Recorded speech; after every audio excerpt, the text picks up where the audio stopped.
আকাশের গুমট ভাব আর মাটির উত্তাপ মিলিয়ে এক শ্বাসরুদ্ধকর পরিস্থিতির মধ্য দিয়ে পার হচ্ছে মধ্যপ্রাচ্য।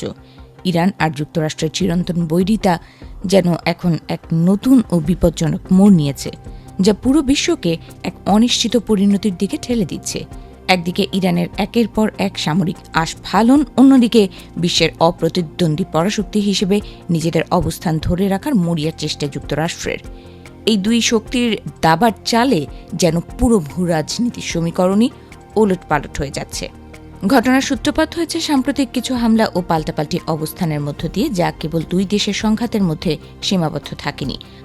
আরব পার্সপেক্টিভস ইনস্টিটিউটের প্রতিষ্ঠাতা পরিচালক জৈদেন আলী কিনানির মতে, পরিস্থিতি এখন আগের চেয়ে অনেক বেশি উদ্বেগজনক।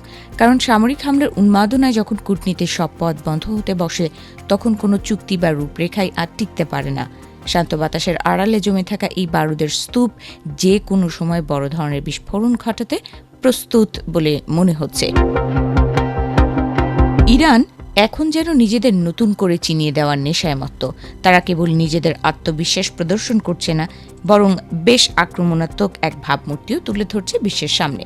হরমুজ প্রণালীর মতো সংবেদনশীল এলাকা নিয়ে তৈরি হওয়া ভুল বোঝাবুঝি এবং অনাগত ভবিষ্যতের ভীতি থেকেই ইরান তাদের এই রণকৌশল সাজিয়েছে।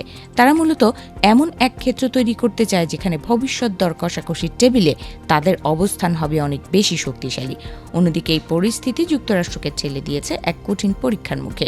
বিশ্বের প্রধান সামরিক শক্তি হিসেবে তাদের বৈশ্বিক মর্যাদা এবং সম্মান রক্ষা করা এখন বড় চ্যালেঞ্জ। ইরান যেভাবে মার্কিন ঘাঁটিগুলোতে একের পর এক হামলা চালিয়ে যাচ্ছে, তাতে ওয়াশিংটনের নীতি নির্ধারকদের কপালে চিন্তার ভাঁজ স্পষ্ট। ইরানকে কঠোর বার্তা দেওয়ার পাশাপাশি নিজেদের অস্তিত্ব ও সক্ষমতা জানান দেওয়াটা এখন যুক্তরাষ্ট্রের অস্তিত্ব রক্ষার লড়াইয়ে পরিণত হয়েছে। এই সংঘাতের আঁচ গিয়ে পড়েছে উপসাগরীয় দেশগুলোর ওপরও।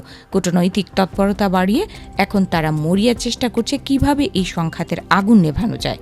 কারণ যুদ্ধের নেতিবাচক প্রভাব সরাসরি তাদের অর্থনীতি ও নিরাপত্তার উপর পড়বে। তারা বুঝতে পারছে দীর্ঘমেয়াদে ইরান এবং যুক্তরাষ্ট্রের সঙ্গে ভারসাম্য রক্ষা করাটা এক অসাধ্য সাধনের মতো কঠিন কাজ হয়ে দাঁড়িয়েছে। আঞ্চলিক দেশগুলোর নীতি নির্ধারকদের মাথায়ও এখন ঘুরপাক খাচ্ছে নতুন কোনো বহুজাতিক জোট গঠনের চিন্তা। ইরান ও ইসরায়েলের ক্রমবর্ধমান সম্প্রসারণবাদ কিভাবে নিয়ন্ত্রণ করা যায়, সেটাই এখন তাদের প্রধান মাথা ব্যথা। পাশাপাশি দশকের পর দশক ধরে যুক্তরাষ্ট্রের ওপর যে অতি নির্ভরশীলতা তারা টিকিয়ে রেখেছে, তা থেকে বেরিয়ে আসার উপায় খুঁজছে দেশগুলো। তারা চাইছে নিজেদের নিরাপত্তা নিশ্চিত করতে নিজস্ব সক্ষমতার উপর জোর দিতে। তবে মুদ্রার উল্টো পিঠও আছে।